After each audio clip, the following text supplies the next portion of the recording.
Actually flew on June 6, 1944, today, also during the Berlin airlift. We can go into it right now if you like to see what Sure. Okay. Great, thank you. By the way, the registration number, this is the original one over here. It was built in 1942, and this one, if you want to look it up on a computer, this is the end number. Oh, okay.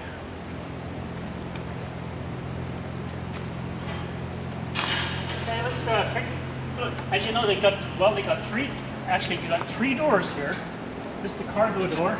Okay. And then this part of the door is the entry door, but this is a door within a door. It's another door here. And this is, of course, this would be closed in flight, and then you would undo these latches and pull the door pull it in. And out you go. Oh, wow.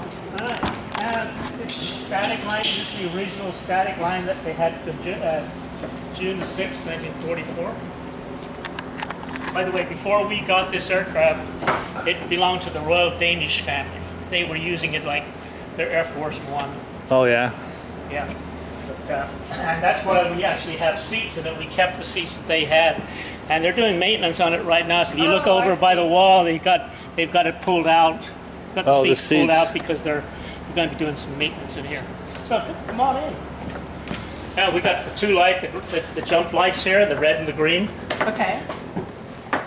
And if this was on D-Day, of course, there would be troop seats on either side of this aircraft here, holding around between 25 and 30 people, you know, full packs. And of course, this plane did tow it towed the glider behind it on that day, so they had another 15 to 20 people in that.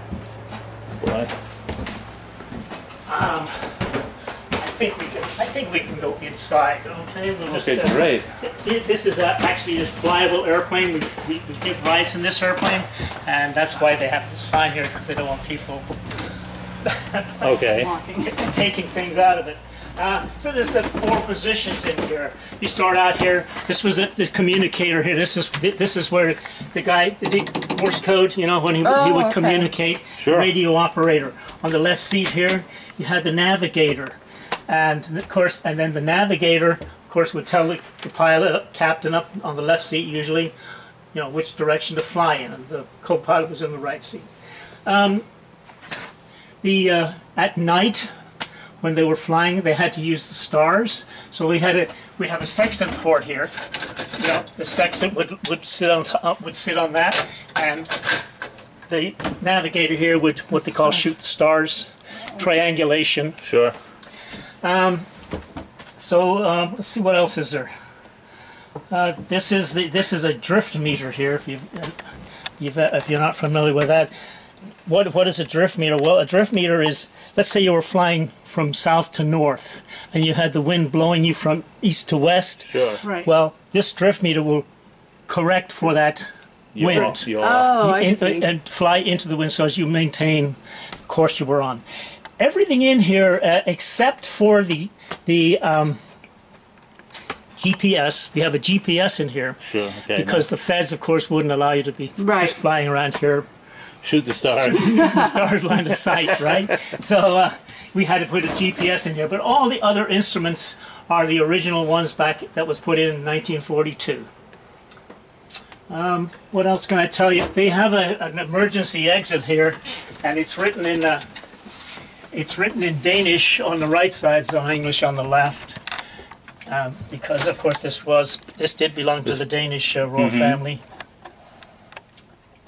And if you were interested in taking a ride in this plane, you put your name on a list at the front desk there, the cashier, you know, where you came in. Right. And when they got about approximately 8 to 10 people, 8 to 10, they would call you up on the phone and say, "Hey, come down. schedule a trip." Yeah. Schedule a trip. Yeah. Okay. So yeah, let's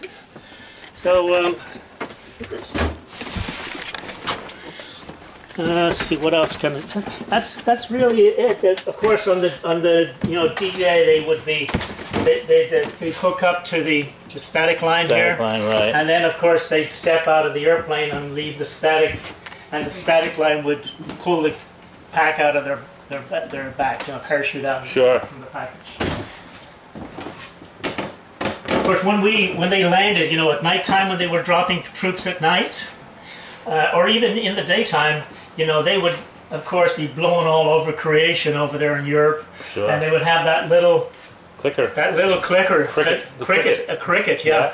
And they had, I forget what the signal was. Do you remember what the signal was yourself? No. Anyway, No. if you return the correct signal, perhaps it was one click, and then he would have to reply with two. Sure. Yeah. Then you view him as one of the good guys. Now, what about these stairs? The lavatory is put in here as because of the Danish royal family. Right. They flew in this, but on D-Day, of course, this would not be a lavatory here. Sure. They might have what you call.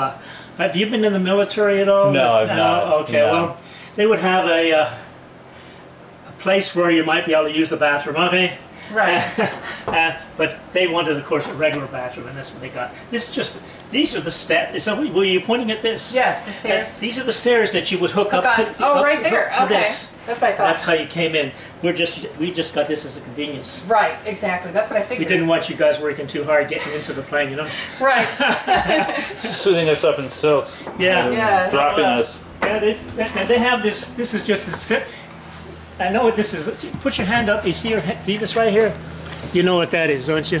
This is when it rains. When it's raining, the rain doesn't come into the inside here. The drip edge. It's a drip edge. Yeah. Yeah. That's just simple thing like that. Yeah. We actually, when we first got this aircraft, we had to, really go over it with a fine-tooth comb because of the. We were going to use it as passengers. Safety. And of course Sure. the feds, the FAA, the Federal Aviation Administration, came over and inspected the aircraft, and we had to take the wings off. So both wings were taken off and inspected physically inside. Okay. And this is where actually the wing joins the aircraft right here. Okay. Right there. Normally on most other aircraft, there's a spar that runs in the front where the wing joins. Right. But on this type of this DC3 or C47, this is where it joins. There's approximately, somebody told me, around 300 to 500 of these Rivets? screws. Okay. Screws here. Each one of these screws are torqued to 110 inch-pounds, according to our maintenance guy. And the first three takeoffs, the first three landings, all of them were checked. Yeah. Each landing, they checked Yeah. 3 times. So, Well, yeah, if we lived in the neighborhood, it would be interesting to take a and flight. I just, as I came in here just 15 minutes ago, I passed this guy down here on the corner, and he's giving biplane rides. Oh, okay. And he's, I actually got out of, I stopped my car and got out and asked him. He said they charge $40.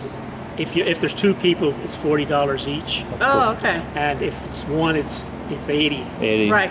Yeah, and they will give you a little stick time if you want it. Oh, yeah. That's what he said. I don't know if that's official or unofficial, but give you a little stick time. But it's only approximately a 15-minute 15-minute ride. Yeah. I figure we Okay. were. Still be That's neat, interesting. though.